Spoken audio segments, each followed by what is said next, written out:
President Biden delivering an hour-long address, which at times turned into complete ramblings. He muddled up his own Vice President, Kamala Harris, with Donald Trump. He revealed to us that he'd taken 3 cognitive and neurological tests and was pretty frank about his fight ahead to try and hold on to the White House.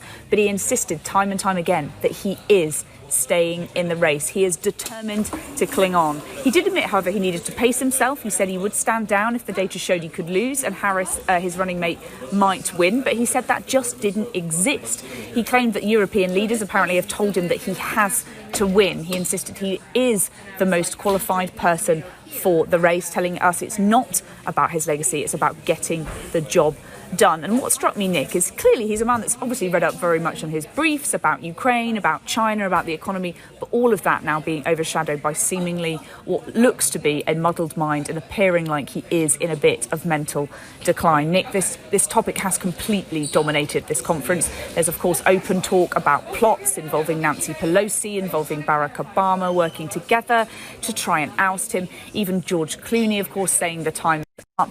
And even before these huge gaffes, Democratic aides to the president were speculating openly for the first time about his future and if he could stand down before these final few hours of this press conference. These voices are now just going to grow ever louder, and whatever he says now will be seen through the lens of these gaffes in the campaign and his seeming inability to sort of come across as competent on the world stage. And of course, for our own Prime Minister, Keir Starmer, completely caught in the middle of all of this. It's taken, I think, a little bit of the shine off what many people in number 10 think has been quite a successful and a largely positive first trip for him. And for me, seeing him up close, it was clear that he is a man who is tired, who is exhausted, who is struggling with the demands of being president of a campaign, which he said sometimes starts at 7 a.m. and goes through until midnight. Right? He looked like he was having to concentrate very hard all the time to string a sentence together. And even the clip you played where he got the word neurologist right eventually, he was searching for the word, and you could see that.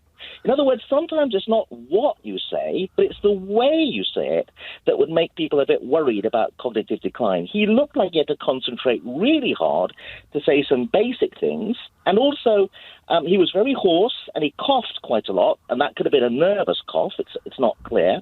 But the fact that often he would careen down a sentence, pause like he was not thinking very hard about where to go next, and then veer off in a strange direction. So it's not just the content, which is obviously easy to report when someone gets a word wrong, but there's something more subtle but also quite worrying going on about the way people speak, and he just didn't fill you with confidence. Now, the other thing I have to say is, even if he passed a cognitive test, which he's claiming he's done, right, the bar is very low. You have to pass the bar that you're not demented. We require the President of the United States to not just be not demented, we require him to perform at a very high level.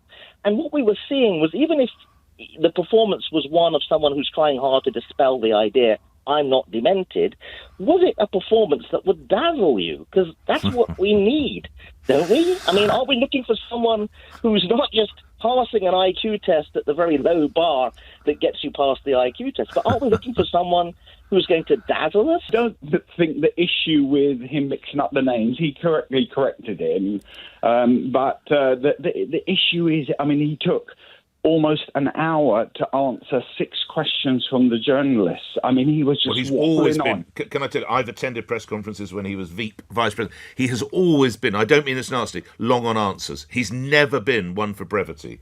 But, I mean, I believe, though, he was just waffling on about things. He was talking about Russia, China, I mean, and he was just saying things he shouldn't have been. I mean, my concern is, I mean, if he continues to be president, any press conference, he could let something slip what he shouldn't be. I mean, he was telling the whole world, and I'm sure Putin, everyone was listening, you know, about his strategy, what he wanted to do. He's putting all his cards on this table, and we can't have that. I mean, he's, you know...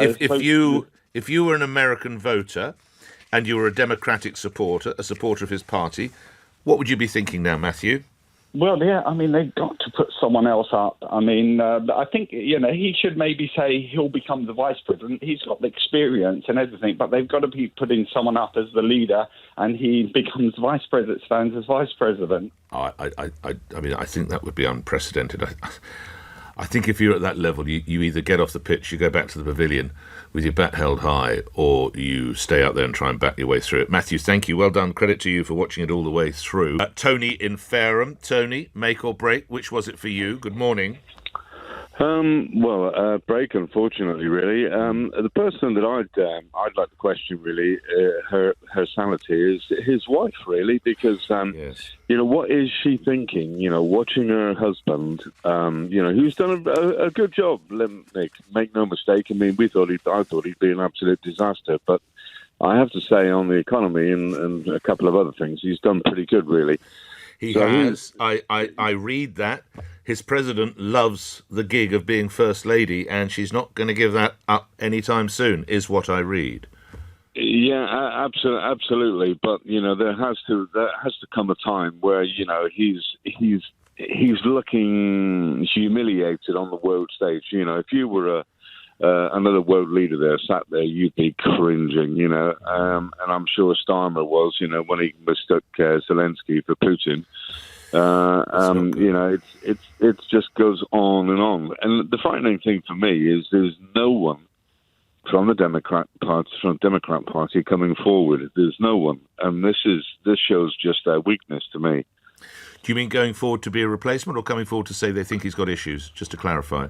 Both. Well, okay. There are people now coming forward, but it shouldn't be people like George Clooney telling him that he's got to stand down, No, you're right. We do now have 8 members of Congress, or senior members of the Democratic Party, they are 8, who've now put their names to concerns. They don't openly say he's got to quit, but they speak of concerns or needing to have tests or needing to reassure the nation.